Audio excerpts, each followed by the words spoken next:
ধলাইয়ে এক চাঞ্চল্যকর ঘটনাকে ঘিরে ব্যাপক উত্তেজনা ও আতঙ্ক ছড়িয়ে পড়েছে এলাকা জুড়ে। লায়লাপুর রোড সংলগ্ন ধলাই শ্মশানঘাটের আগের অংশ থেকে বুধবার সকালে এক অপরিচিত ব্যক্তিকে হাত পা বাঁধা অবস্থায় জীবিত উদ্ধার করা হয়েছে। স্থানীয় সূত্রে জানা যায়, বুধবার ভোরে মর্নিং ওয়াকে বেরোনো কয়েকজন বাসিন্দারা রাস্তার পাশে ওই ব্যক্তিকে পড়ে থাকতে দেখেন। তার হাত ও পা শক্তভাবে বাঁধা ছিল এবং তিনি গুরুতর অসুস্থ অবস্থায় ছিলেন। বিষয়টি নজরে আসতেই দ্রুত ঘটনাস্থলে জড়ো হন স্থানীয় মানুষজন এবং খবর দেওয়া হয় পুলিশে। উদ্ধার হওয়া ব্যক্তি জানান, তার বাড়ি সোনাবাড়িঘাট এলাকায়। তিনি দাবি করেন, গত 4 থেকে 5 দিন ধরে তাকে একটি জঙ্গলের মধ্যে আটকে রাখা হয়েছিল।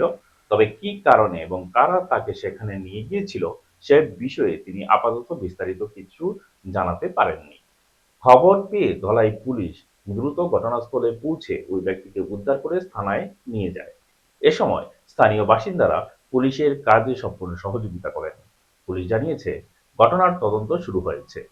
উদ্ধার হওয়া ব্যক্তির পরিচয় নিশ্চিত হওয়ার পাশাপাশি তার বক্তব্যের ভিত্তিতে ঘটনার প্রকৃত কারণ এবং সঙ্গে জড়িতদের খোঁজে তল্লাশি চালানো হচ্ছে।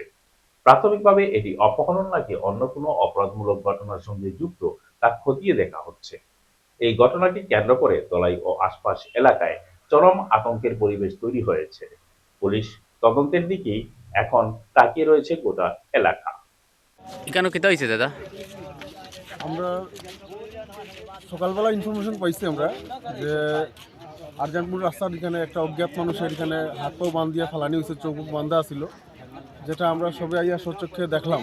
হ্যাঁ, আমার ভাতিজা আমার সকালে ইনফরমেশন দিছিল অনুপ।